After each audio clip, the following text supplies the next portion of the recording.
नमस्कार साथियों, आप सभी का स्टाइल साइंस क्लास में तहे दिल से स्वागत है। तो आज हम देखने वाले कक्षा 10 का हिस्ट्री चैप्टर नंबर आपका 5 है। चैप्टर का नाम है अध्रुवीकरण और आजीविका। ये हमारा पार्ट 2 वीडियो होगा। अगर आप पार्ट 1 नहीं देखे तो प्लेलिस्ट में जाकर देख सकते हैं और वीडियो को आप अंत तक बने रहिए ताकि आपके टॉपिक समझ में आ सके। चलिए देर नहीं करते हैं, स्टार्ट करते हैं। तो आज का टॉपिक है बराबंदी प्रथा। तो बराबंदी प्रथा क्या था भाई? ब्रिटेन में ये बराबंदी प्रथा जो है, ब्रिटेन में बराबंदी प्रथा था, ये क्या था? तो इसकी शुरुआत 18वीं शताब्दी के अंत में, बराबंदी प्रथा की जो शुरुआत है कब होती है? 18वीं शताब्दी के अंत में होती है। और इस प्रथा में जमींदार जो है छोटे खेतों को खरीद कर बड़े फर्म स्थापित किए। तो यानी कि बराबंदी आपका है क्या? बराबंदी प्रथा क्या था? बराबंदी मतलब बड़ा, ठीक है ना? तो बराबंदी एक ऐसी प्रथा है जिसमें जमींदार क्या करते हैं, छोटे खेतों को खरीदते हैं और एक बड़ा फर्म बनाते हैं। इसी को ही बराबंदी प्रथा कहा जाता है। इसकी शुरुआत आपका ब्रिटेन में कब हुई? 18वीं शताब्दी के अंत में हुई, ठीक है। और जब ये छोटे किसान से, मतलब ये खेत किससे खरीदे थे?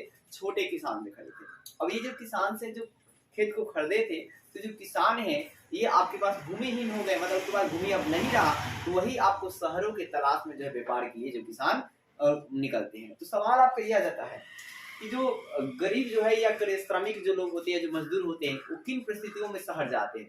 तो जब उनके पास भूमि नहीं होता है, जब उनके पास खेती करने के लिए पैसा नहीं होते हैं, जब उनके पास खाने के लिए पैसे नहीं होते हैं, तो ऐसे परिस्थितियों में क्या होते हैं, जो श्रमिक लोग होते हैं, जो मजदूर लोग होते हैं, वो शहरों में निकल पड़ते हैं और शहरों में उन्हें अनेकों प्रकार के उनके साथ शोषण किया जाता है।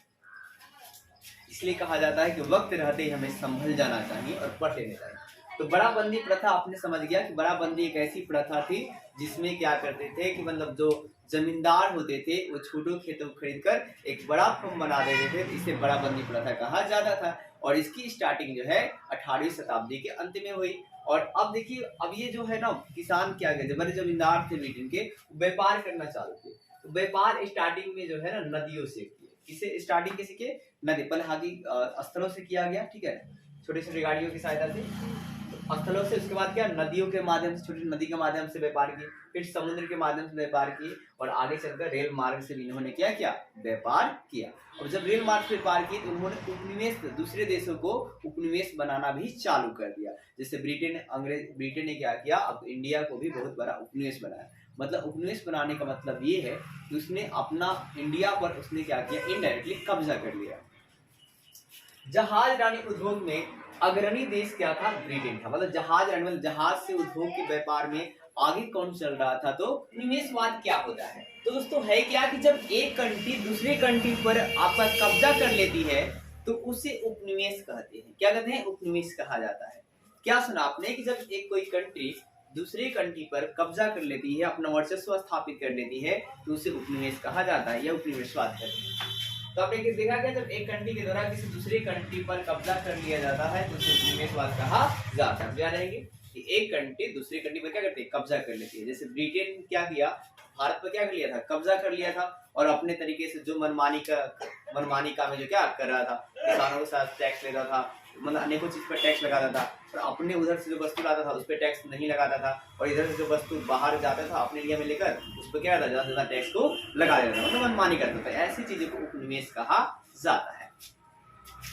तो देखिए, आपका हमने बताया जब एक कंट्री ने दूसरे कंट्री पर कब्जा कर लेती है तो उसे उपनिवेशवाद कहा जाता है। आपको याद हो गया होगा। अब देखिए है क्या, ब्रिटेन ने भी भारत को क्या किया? अपना उपनिवेश बनाया था। क्यों बनाया था? क्योंकि यहाँ पे बहुत अच्छी अच्छी वस्तुएं मिल रही थी, यहाँ पे कम पैसा में आपके श्रमिक मिल जा रहे थे काम करने के लिए। तो उन्होंने पहले व्यापार के लिए यहाँ पर आया और आहिस्ता आहिस्ता अपनी कंपनियां खोल दी और कंपनियां खोलने के बाद आहिस्ता आहिस्ता उसे क्या किया? वहीं पर अपना कब्जा कर लिया और शासन स्थापित कर लिया और हम ही पर राज जो है करने लगा। कहने का मतलब यह है कि इसलिए हमें आपस में लड़ना नहीं चाहिए, मिलजुल कर रहना चाहिए और अपने देश को बचाना चाहिए। तो ब्रिटेन ने भी क्या किया? भारत को अपना उपनिवेश बनाया। और अंग्रेजी आपका है क्या, अंग्रेजी व्यापारी जो है अपने व्यापार कैसे करते थे? एजेंट के माध्यम से कार्य कराते थे। अंग्रेजी व्यापारी एजेंट के मदद से क्या करते हैं? कार्य करवा रहे थे।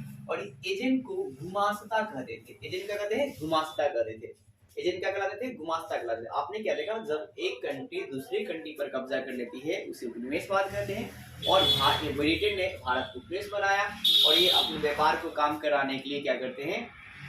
व्यापार को काम कराने के लिए एक एजेंट रखते हैं और इस एजेंट को गुमास्ता कहा जाता है। और जो गुमास्ता आदमी होता है वो क्या करता है? किसी भी वस्तु को या शिल्पकार से या व्यापारी से मनमानी कीमतों खरीदता है। मतलब मैं इतना देवे करूंगा, उतना में लेकर जाता था। तो ये गुमास्ता जो था शिल्पकारों से मनमानी दामों पर वस्तु क्या करता, खरीदता था और उसे इंग्लैंड लेकर फिर जाता था और फिर फायदा बहुत ज्यादा कमाता था। अब हुआ क्या, एक आया चार्टर एक्ट। क्या आया, चार्टर एक्ट।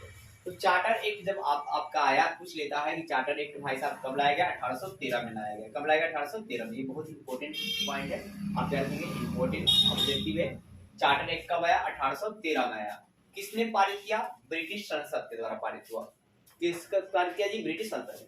और इन्होंने व्यापार पर ईस्ट इंडिया कंपनी का जो एक अधिपत्य था उसे क्या कर दिया, समाप्त कर दिया। मतलब व्यापार पर जो ईस्ट इंडिया कंपनी का जो अधिकार है उसे क्या कर दिया, समाप्त कर दिया। लेकिन फिर भी आप कहेगा सारा जो मतलब हिस्सा है वो रानी के मतलब जो है, विक्टोरिया की रानी जो है, ब्रिटेन जो रानी है उसके हाथ में चला जाता है और स्वतंत्र व्यापार की नीति को अपनाई गई। तो चार्टर एक्ट के तहत, चार्टर एक्ट क्या कहता है, चार्टर एक्ट जो है 1813 में आता है और इसमें ईस्ट इंडिया कंपनी का अधिपत्य समाप्त कर दिया जाता है और आपका है क्या, ये ब्रिटिश संसद के द्वारा। और फिर आपका है क्या, इसमें व्यापार की मुक्त प्रणाली को लागू की जाती है, यानी पॉलिसी ऑफ फ्री ट्रेड जो है लागू की जाती है। और इसमें आपका है क्या कि मतलब इसके आगे कहानियां व्यापार बढ़ती रहती है। और 1850 के बाद मैनचेस्टर से भारी मात्रा में आयात जो है शुरू हो जाता है। मतलब मैनचेस्टर से बहुत ज्यादा मात्रा में भारत में सामान को लाया जाता है, लेकिन उस पर टैक्स नहीं लगती है। लेकिन वही वस्तुएं जब भारत से विदेशों में जाती है उस पर टैक्स बहुत ज्यादा लगाया जाता है। और इस तरह अंग्रेज जो है मतलब अपने सामान को लाकर भी हमसे लूटते थे, मतलब बेचते थे महंगे दामों पर, और इधर के जो वस्तु था उधर सस्ते दामों पर बेचते थे और हमसे कम दाम में खरीदते थे। तो इस तरह हमें अंग्रेजों ने क्या किया, गुलाम बना लिया, उपनिवेश बना लिया। अब देखो एक पॉइंट है निरुद्योगीकरण। क्या है निरुद्योगीकरण, तो है क्या, निरुद्योगीकरण मतलब डी आपका है इंडस्ट्रियलाइजेशन। इसे क्या बोलते हैं, जब मशीनों का प्रयोग होने लगा। देखिए हुआ क्या कि जब मशीनों का प्रयोग होने लगा तो श्रमिक को रोजगार क्या हो गई, चली गई, मजदूर अब रोजगार नहीं कर पाएगा। तो जब मशीनों का प्रयोग होने लगा तो कुटीर उद्योग बंद होने लगा, मतलब छोटे छोटे जो उद्योग थे वो क्या होने लगे, बंद होने लगे। और ऐसे भारतीय इतिहासकारों ने इसी घटना को, इस उद्योग को निरुद्योगीकरण कहा। तो आपने क्या देखा कि जब मशीनों का प्रयोग होने लगा तो कुटीर उद्योग क्या हो गया, बंद हो गया। मशीनों का जब प्रयोग हुआ तो कुटीर उद्योग बंद हो गया। मशीनों का जब प्रयोग हुआ तो कुटीर उद्योग क्या हुआ, बंद हो गया। और इसी उद्योग को भारतीय इतिहासकारों ने क्या कहा, निरुद्योगीकरण कहा। क्या कहा, निरुद्योगीकरण कहा। तो हमको मतलब क्लियर है कि आपने समझ लिया कि निरुद्योगीकरण क्या होता है। तो कि जब हमने कंपनियों में मशीनं का इस्तेमाल किया तो कुटीर उद्योग क्या हो गए, बंद हो गए। और बंद हो गए तो इसी उद्योग को क्या कहा गया, भारतीय इतिहासकारों ने निरुद्योग की संज्ञा। तो करता हूँ दोस्तों आपको